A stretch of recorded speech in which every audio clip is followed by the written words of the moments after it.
Bonjour tout le monde et bienvenue dans ce dernier mes lectures de l'année 2019 parce que à partir de la semaine prochaine on va être au mois de décembre et qui dit mois de décembre dit calendrier de l'Avent 2019. Donc il va y avoir 24 vidéos pendant 24 jours, donc je vais pas en plus de ça faire une vidéo toutes les semaines ou en plus des mangas chauds, etc. Non, il y aura que le calendrier, donc savourez ce dernier mes lectures de l'année 2019 et on reprendra début janvier 2020. On commence avec une petite sélection de titres de Meian Edition et on commence avec Kingdom, le tome 30, avec Duke fucking You en couverture. Donc depuis 5, 6 tomes déjà, on est dans l'arc de la coalition, un arc qui fait que monter en puissance. Là, on a un tome qui est centré, on va dire, une grosse partie du tome centrée sur le personnage de Duke. Alors, oui, avant ça, on a la conclusion de ce qui s'était commencé, on va dire, dans le tome précédent, avec la grande générale de Tadeshu qui avait contourné l'armée de Kin pour les prendre à revers. Sauf qu'il y a un mec qui avait, on va dire, qui avait pensé à tout. Le grand Uon, non, Usen, je sais plus, enfin le père de Uon, donc le frère de Uki, qui avait imaginé, supputé un plan comme ça, et qui vient en renfort. Quel homme! Et donc après on vient vraiment sur du Dukyu, qui est avec Shin, enfin, qui va poursuivre un petit peu, qui est, non, ah putain, Riboku, j'ai oublié son nom, j'ai désolé, qui a essayé d'attaquer par derrière, encore une fois, mais beaucoup plus loin, il essaie directement d'attaquer la capitale de Kin, et franchement, quand il y a Uken qui arrive, j'ai dit, oh non, j'ai encore le traumatisme de Uki, et bon, on va être encore traumatisé, bon, c'est moins puissant que la mort de Uki, parce que voilà, la mort de Uki, c'est un truc, mais tu t'y attends pas, et là, c'est un peu le second mentor de Shin, comme quoi j'ai l'impression qu'il faut pas être son mentor parce que sinon on meurt, qui décède. Et ensuite, Eisei qui part en disant je vais être le nouveau général, je vais aller tout niquer. Ça fout des frissons, voilà, franchement, Kingdom là on est vraiment dans du très très bon, enfin au bout de 30 tomes quand même on est toujours dans du très bon, mais là on atteint quand même l'apogée de l'arc de la coalition avec Eisei qui part sur le champ de bataille. C'est épique, voilà, tu finis le tome avec ça, tu fais bon c'est trop épique, voilà j'arrête le tome, je pose et j'ai fini. Les 7 ninjas des fous, tome 3. Bon, le titre se poursuit comme je l'avais plus ou moins supposé dans ma vidéo sur le titre, à savoir, on va voir plusieurs présentations des fameux 7 ninjas. Donc, à la fin du tome 2, on avait rencontré un personnage qui était transsexuel, donc qui est un des fameux 7 ninjas, donc c'est censé être le 4ème, si je dis pas de conneries. À la fin, on nous présente le 5ème, qui vient d'une tribu primitive du Japon, enfin, c'est pas vraiment le Japon. Waouh, c'était très très space. C'est toujours aussi bien, ces ninjas des fous. Même si, bon là j'avoue que comme le tome 1 et 2 sont sortis, je les ai lus au mois d'août, on est au mois de novembre, j'avoue que j'avais pas tout en tête. Je me souvenais de l'histoire du personnage principal et de l'héritière, princesse, un truc comme ça qui était avec lui. Mais j'avoue que c'était plus compliqué de re-rentrer dans l'histoire après 3 mois sans en avoir entendu parler. C'est toujours aussi bien, franchement, en termes d'histoire, le dessin à la Kentaro Miura est franchement trop classe. L'univers qui est créé est trop classe, les sortes d'armures de guerriers Honshin sont cool. Et on nous montre un petit peu, bon je crois que c'était dans le tome précédent, on nous avait montré un petit peu, mais là on nous montre vraiment qui va être le grand méchant pour l'instant de l'œuvre. C'est toujours aussi bien franchement, et si vous voulez un avis un peu plus concret, allez voir une vidéo dessus, parce que là j'avoue que j'ai lu ça en plus au tout début, c'est un des premiers titres que j'ai lu pour cette vidéo, donc forcément j'ai beaucoup moins de souvenirs, et en plus de ça j'avais beaucoup moins de souvenirs des 2 précédents tomes, donc forcément j'ai plus tout en tête. Balzar, la guerre dans le sang, tome 3. À la fin du tome 2, on nous avait présenté une petite révolution industrielle où en fait on avait un petit peu les ouvriers qui se révoltaient, et Balzar qui disait bon, on voyait les soldats en première ligne pour réfréner la révolution, la grève. Assez chaud, en plus on voit un peu le... Alors il y a l'infanterie qui va... Enfin pas l'infanterie, la cavalerie qui va attaquer, et on voit un peu le traumatisme de la cavalerie qui n'était pas habituée à se battre et qui se dit ouais en fait c'est chaud l'armée. Et alors j'ai mis après comment il fait ouais nous on est dépucelés de l'épée, des trucs comme ça, on est plus vierge de l'épée, tu dis... Et Balzar il dit mais quoi? Qu'est-ce que vous racontez? Et ensuite, on nous montre un petit peu, toujours avec Balzar, qui est donc là pour montrer les faiblesses d'un État qui a été peu évolué technologiquement, militairement parlant, disant, c'est bien les cavaliers, mais il y a plus rapide. Et il leur fait quoi? Il leur fait une course à cheval contre un vélo. Et il gagne. Bon, parce qu'il connaît un peu le terrain, que dans certaines conditions, un vélo peut se glisser plus facilement dans des endroits et va plus vite, hein, forcément en pente. Un vélo va beaucoup plus vite qu'un cheval qui va forcément freiner parce qu'il a peur de se casser la gueule. Pareil dans les virages, c'est quand même plus facile pour un vélo de faire des virages quand tu contrôles un peu le véhicule. Et alors, j'adore avec la couverture à l'arrière, on voit Balzar qui fait une course contre un tracteur, enfin contre un tracteur, contre un train. Franchement, toujours aussi bien. Et à la fin du tome, on commence à parler un peu de politique, avec des complots, de ouais, alors en fait, si on n'est pas militairement avancé, c'est à cause de ça, aidez-moi et je vous aiderai. Enfin, voilà, il commence à y avoir des bails politiques avec la construction de rails, où ils expliquent que si on construit des lignes de train, il faut respecter des conditions, et que nous, notre pays, on a des conditions comme ça, et le pays rival, qui veut aussi créer des rails, il a une autre façon de faire. Si on fait notre façon, on aura l'avantage. Et les bails comme ça, tu te dis, c'est subtil, mais c'est trop bien fait. L'équipe Z, tome 3, alors c'est censé être, entre guillemets, la fin de la série, qui laisse à suivre. Alors ceux qui connaissent pas l'équipe Z, c'est un manga de foot français qui est vraiment super bien, qui se passe à Bordeaux. Alors en termes de dessin, c'est pas le meilleur manga de tous les temps, mais j'ai vraiment beaucoup aimé l'histoire avec des personnages qui étaient vraiment très intéressants, qui avaient des trucs à raconter, comme le personnage principal dont les parents vont divorcer. Il y a un garçon dont les parents sont les immigrés, donc c'est compliqué. Il y en a un, son frère, il a eu des accidents quand il était petit, donc il a un petit peu de triso. Voilà, il y a des trucs comme ça. Franchement, il y a des histoires super intéressantes au niveau des personnages. Et le tome 3 commence enfin un match de foot. Il y avait eu vite fait des matchs de foot dans le tome 2, mais c'est surtout un tome 1 et un tome 2 sur l'entraînement. Et là, le tome 3, c'est l'équipe Z, donc la plus, entre guillemets, mauvaise équipe de Bordeaux qui va affronter l'équipe A, la meilleure équipe de Bordeaux, et prouver que on a beau être une équipe de recalés, on va communiquer les meilleurs. Bon, vous verrez qui va gagner, je le dis pas. Et donc, normalement, en fait, c'était censé être la fin de la série, mais bon, si le manga marche, les auteurs avaient prévu de faire une suite, donc il y a pour ça qu'il y a un suivre à la fin. Si le manga a du succès, il y aura une suite, ce que j'espère vraiment, parce que franchement, il y a du potentiel, parce que franchement, les scènes d'action, enfin les scènes de match de foot sont vraiment super bien. Je sens quand même que l'auteur, pendant 2 tomes, il s'est retenu, il s'est dit putain, vivement que je fasse du Olivier Tom, et ça y est, là, il a pu se lâcher, il a pu faire des trucs de fou. Et franchement, l'équipe Z, c'était super bien, là, les 3 premiers tomes sont vraiment cool. Je vous invite à lire, c'est un bon manga français sur du foot. Relife tome 12 sur 16, je le rappelle, on est quasiment à la fin de la série. Et alors, je sais pas si c'est moi qui vieillis, mais putain, qu'est-ce que je suis sensible à ces petits shonen, slice of life, tire-mouchoir. Franchement, c'est vraiment le truc, mais c'est fait pour te faire des frissons, te lâcher une larme. Il y a tout dans ce tome-là, en termes de relations sentimentales entre 2 personnages. Donc forcément entre les 2 personnages qu'on a ici, mais aussi entre le couple qui a des boucles d'oreilles, où franchement j'ai des petits frissons. Alors que c'est pas du shonen, il n'y a rien d'action, mais c'est juste des petits sentiments. T'as la petite scène de larmes, tu sens. Alors il y a eu un animé, mais je crois que l'animé n'est pas allé jusque-là. Franchement, quand je vois la scène, je dis putain, l'animé, il y aurait eu juste ce petit son-là, ça aurait été parfait. Et je sais que j'ai l'impression que plus je vieillis, je disais, plus je suis sensible à ce genre de titre. Et prochainement, il va y avoir Gotoben, alors bon, j'ai vu le titre tout complet japonais, donc le truc avec les 5 sœurs jumelles qui arrivent enfant chez Pika. Je sens que j'ai pas vu l'animé, je l'ai pas encore vu, j'ai pas lu le manga. J'ai hâte que ça sorte, je vais découvrir ça et je pense que ça va être un truc qui va me toucher en plein cœur. Et Relife, franchement, il reste 4 tomes.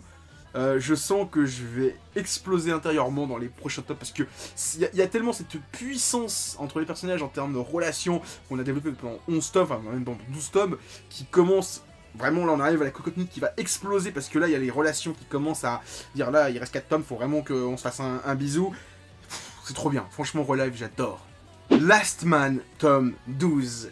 La fin de Last Man, la fin de la BD écrite par Balak, Bastien Vives et Sans la ville, dont je vais le prénom, excusez-moi. Donc c'est, alors je me suis pris l'édition collector, donc c'est l'édition Ruby, donc c'est l'édition pas ultra rare, mais l'édition juste en dessous. L'édition ultra rare, c'est la bleutée, si je dis pas de conneries, ou la argentée, je sais plus. Bon, je me suis dit, bon, j'ai pas acheté énormément d'éditions collector de Last Man parce que je m'en foutais un peu, et surtout, je les trouvais pas souvent. Et là, il y avait l'édition collector chez mon libraire, et je me suis dit, bon, c'est le dernier tome, il n'y en aura pas d'autres. On se prend le collector. Donc, c'est la fin de Last Man, une aventure de ouf, franchement, une BD de dingue. Clairement, si je devais faire une liste de vidéos de présentation de manga et d'œuvres en général, Last Man est dedans, je sais pas quand, mais un de ces 4, je parlerai de Last Man, c'est sûr et certain, parce que c'est une œuvre à lire, c'est trop bien, c'est puissant, l'anime est énorme, j'ai hâte que la saison 2 arrive, je sais qu'il y a une saison 2 qui est prévue mais qui sera totalement différente du manga parce que de toute façon l'anime est déjà adapté à un truc qui se passait avant le manga, peut-être que ça a adapté à un truc qui se passe pendant l'ellipse du manga, il y a une ellipse de la fin du tome 6, et donc c'est la conclusion de 11 tomes, franchement super, et avec un peu spoiler, une fin douce amère, qui fait écho au titre. Quand j'ai vu la dernière page, je me suis dit, est-ce que c'était pour ça le titre? Je pense que oui.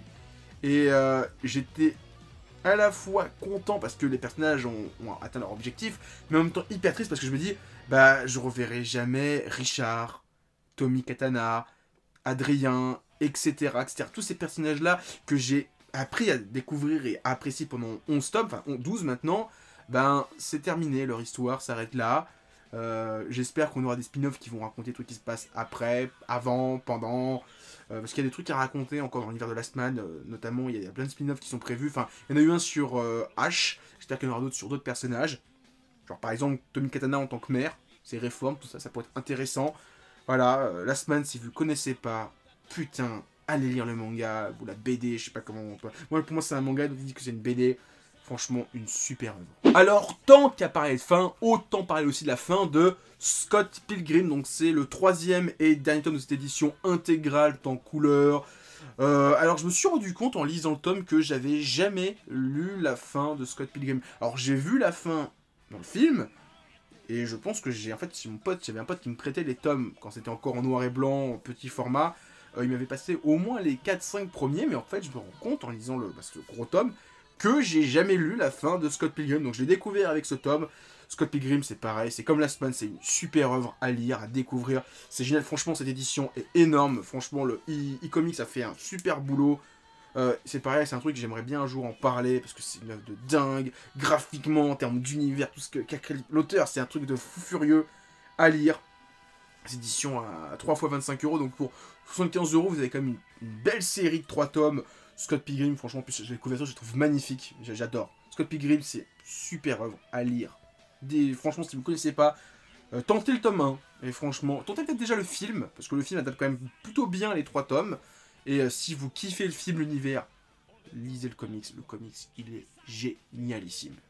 Kamuya Ride, tome 2. Alors, le tome 1, j'étais content, mais c'était pas le meilleur Masato Issa que j'avais lu. Franchement, j'attendais vraiment énormément Batman Ninja qui était sans plus, enfin qui était pas mauvais, mais voilà, je m'attendais à vraiment encore mieux. Et finalement, c'était dans la même veine que Kamuya Rai, donc ouais, j'étais vous dire bon, peut-être que c'est son nouveau style.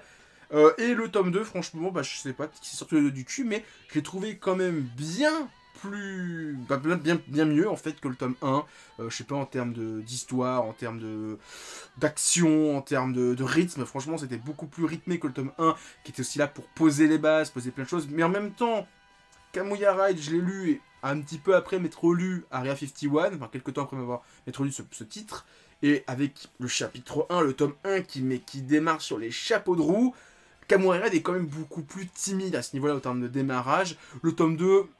embraye bien. Là, franchement, je sens qu'il est bien parti. Il y a des super scènes d'action, notamment la scène où le personnage secondaire qui est là, donc, tire à l'arc, où il y a une sorte de champ contre champ qui est trop classe. Franchement, super classe. Kamuya Ride, franchement, ça commençait moyennement. Là, le tome 2 démarre bien et j'ai hâte de lire les prochains tomes. Je pense que Masato Issa va bien se lâcher. Là, en plus, il est rentré dans un univers totalement différent de ce qu'il avait l'habitude de faire. Il est resté sur un truc plus proche de son pays, peut-être qu'il va vraiment se lâcher totalement en termes d'intrigue, en termes de personnages, en termes voilà, de tout.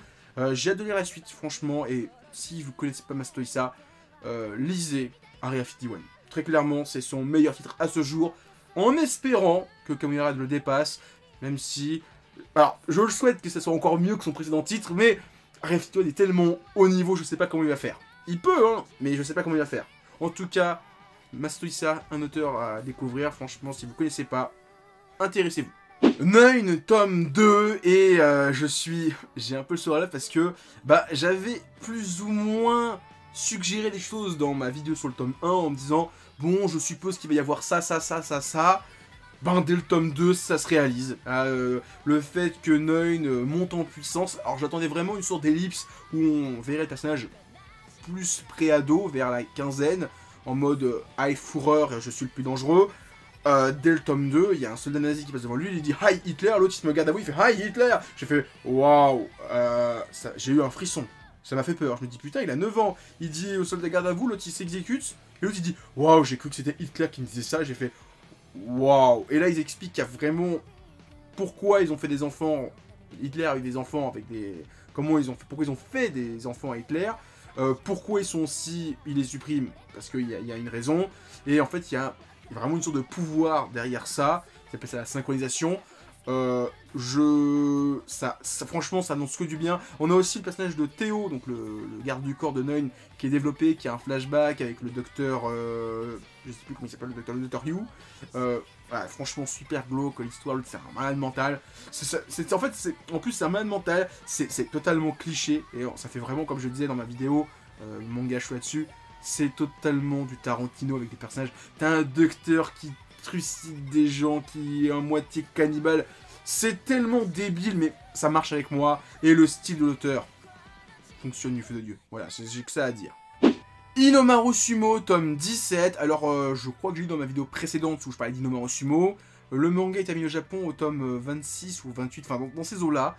Donc ce tome-là, c'est la finale du tournoi interlycéen, avec le match final entre l'équipe de Susanoo et l'équipe de Inomaru. Alors en plus, je sens gros comme une maison, là, vu ce qu'on voit ici, qu'on va voir le tome 18 avec Inomaru qui attrape Susanoo. On va voir un tome 17-18 qui sont une fresque qui va être géniale. Donc tout le tome, c'est quasiment le match final entre les deux équipes. Donc avec Inomaru contre Onimaru plutôt, si je donne son nom, face à Susanoo. Donc déjà j'ai oublié son nom, son vrai prénom, je donne son surnom, je m'en souviens plus facilement. Et tu te dis, il y a quand même 100, 150 pages, c'est un match de sumo. Un match de sumo, c'est en moyenne 2-3 minutes à tout casser. Bon, il y a beaucoup de flashbacks, il y a beaucoup d'introspection de personnages, et ça finit sur un putain de cliffhanger. Le tome 18, ça va être la fin du combat, ça va être ouf. Très clairement, ça va être dingue. Et franchement, Inomaru Sumo, c'est... Waouh. Si vous connaissez pas, bah allez-y. Bon, la série est terminée, donc vous risquez plus grand-chose. Bon, après, c'est du sumo, c'est vrai que ça parle pas à tout le monde. Centaure, tome 4. Alors, Centaure, c'est un titre dont je voulais parler depuis pas mal de temps. Quand le tome 1 et 2 sont sortis il y a 1 an ou 2 maintenant en France. J'ai jamais eu le temps. Et en fait, là, récemment, est sorti le tome 3. Donc, je me suis pris le tome 2 parce que j'avais oublié de le prendre. Donc, je me suis le tome 1, 2 et 3. Donc, le tome 3 étant une hélice par rapport au tome 2. Et... alors, déjà, il y a un truc à savoir, c'est qu'entre le tome 1, enfin le tome 2 et le tome 3, il s'est passé quasiment 2 ans. Parce que le manga était en pause. Et là, avec le tome 4, qui va amorcer une nouvelle ellipse, je sens gros comme une maison qu'on va attendre encore 2 ans parce qu'au Japon il n'y a pas encore tome 5. Donc je suis sûr et certain qu'on va attendre encore 2 ans avant la suite. Surtout que j'ai l'impression que l'auteur va faire des duos de tomes avec une génération de centaures à chaque fois. Alors ce qu'il faut savoir, c'est dans le tome 1 et 2 on suivait 2 personnages, les centaures, qui étaient dans une époque où, on va dire, les centaures c'est un peu les esclaves noirs. Voilà, donc l'époque où les esclaves centaures étaient maltraités. C'est vraiment pour faire une comparaison, pour que ça soit très simple. Et en fait, le tome 3 et 4, on suit les enfants de ces 2 personnages-là, donc lui et lui. Et dans une époque où, on va dire, les centaures, les esclaves centaures sont acceptés. Voilà, sont tolérés dans les villes, parce qu'il s'est passé une 50aine d'années. Et donc je suppose que le prochain duo de tome, on va voir les enfants de lui et de lui, qui vont se retrouver. Peut-être qu'ils seront devenus ennemis, parce que l'un sera devenu un peu plus rebelle par rapport à l'autorité des hommes normal plutôt, et l'autre sera devenu une sorte de parfaite esclave domestiquée. Peut-être que je me trompe, à voir la suite. En tout cas, la série n'est pas terminée, et en termes de dessin, c'est vraiment super beau. L'hybridation, enfin, sur un des centaures, il est trop classe. Je vous conseille, bon, pour l'instant, vous avez 4 tomes, et le tome 5 arrivera un jour, mais franchement, c'est une série qui a un rythme très posé. Et on va terminer cette vidéo par une déception, on va dire ça comme ça. C'est le tome 8 de Conan le Cimérien, donc le peuple du cercle noir. Et jusqu'à présent, j'étais quand même plutôt satisfait de cette collection. Les 7 tomes étaient quand même plutôt bien. Et le 8e tome, c'est la déception. Alors, en même temps, il faut qu'il y ait bien un tome qui soit moins bien que les autres. Et le tome 8, à l'heure actuelle, c'est vraiment, pour moi, le moins bon. Alors, en plus, ce qui est triste, c'est que c'est un auteur asiatique qui fait le dessin, avec un style un petit peu shonen. Je me dis, putain, c'est cool, on va voir Conan version manga. Et même moi qui suis fan de manga, bah ça passe pas, je sais pas. Alors déjà je trouve que le dessin est assez chargé en termes de découpage, ce qui rend pas la lecture très fluide par rapport au précédent tome.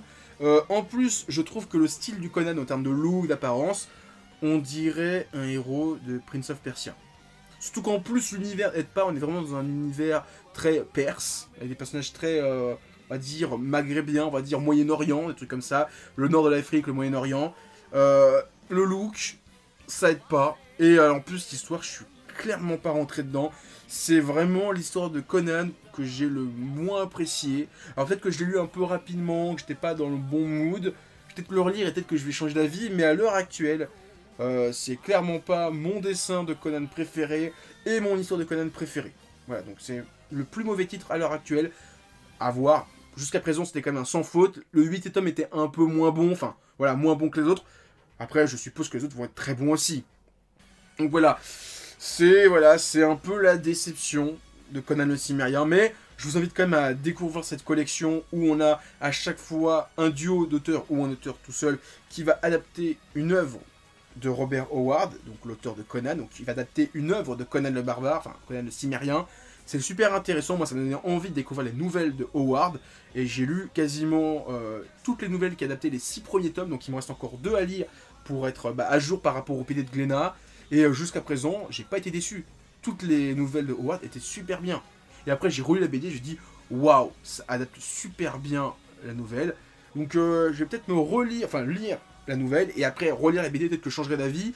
Mais en termes de dessin, voilà, c'est pas mon style préféré. Et pourtant, c'est quand même un style proche du manga, ça aurait dû me plaire. Ben, visiblement, moi, ça m'a plu. Et je pense que les pro-fans de BD vont sûrement pas aimer aussi.